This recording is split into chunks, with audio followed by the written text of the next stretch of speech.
नमस्कार दर्शकबिन, आज म तपाईहरू सामु एक यस्तो कथा वाचन गर्न गइरहेको छु जसमा माया छ, सपना छ, तर अन्तमा केवल सम्झना मात्रै बाँकी रहन्छ। सुनेर साथ दिनुहोला, छोटो छ, मिठो छ।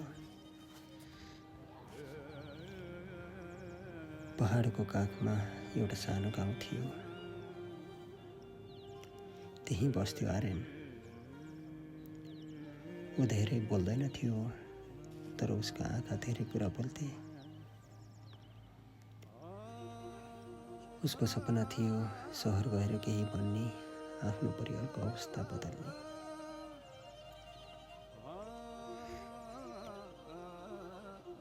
त्यही पल्लो गाउँमा बस्थिन् माया। ऊ हाँस्दा लाग्थ्यो जस्तो वसन्त नै आयो।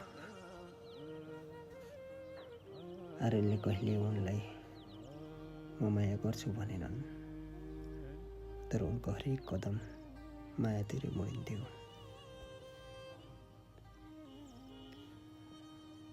एक दिन बिछोडको समय आयो। आर्यन सहर जाने भए। गाउँको चौतारोमा उभिएर मायाले सोधिन्, फर्केर आन्छौ नि? आर्यन मुस्कुराए, पक्का तिम्रो लागि केही बनेर फर्कन्छु।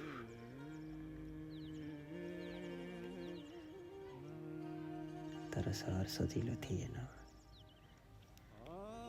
सङ्घर्ष, अपमान, भोक, निन्द्राविहीन रातहरू।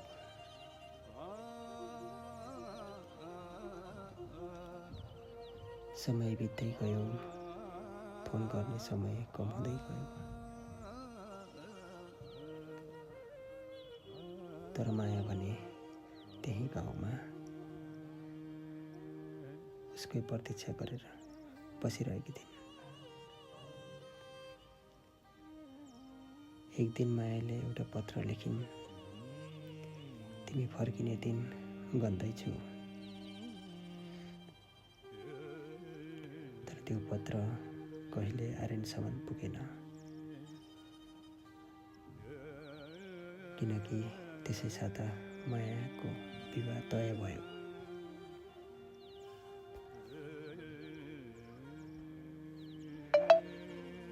पाँच वर्षपछि आर्यन सफल भएर गाउँ फर्किए, तर ढिलो भइसकेको थियो।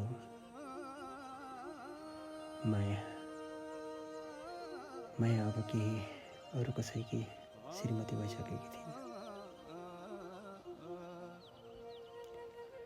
ऊ टाढैबाट मायालाई हेरेर फर्कियो। न आँसु देखायो, न गुनासो गर्यो। बस मनमा नै भन्यो, सायद समयले नै हामीलाई छुट्यायो।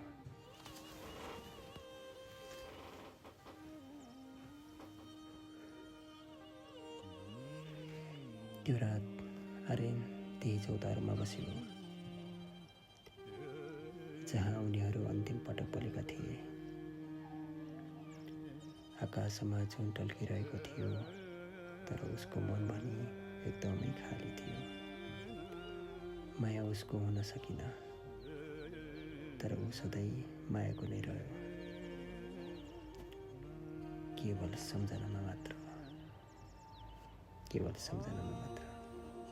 हवस् त दर्शकबिन, तपाईँहरूलाई यो सानो कथा कस्तो लाग्यो प्रतिक्रिया दिन नबिर्सिनुहोला। धन्यवाद।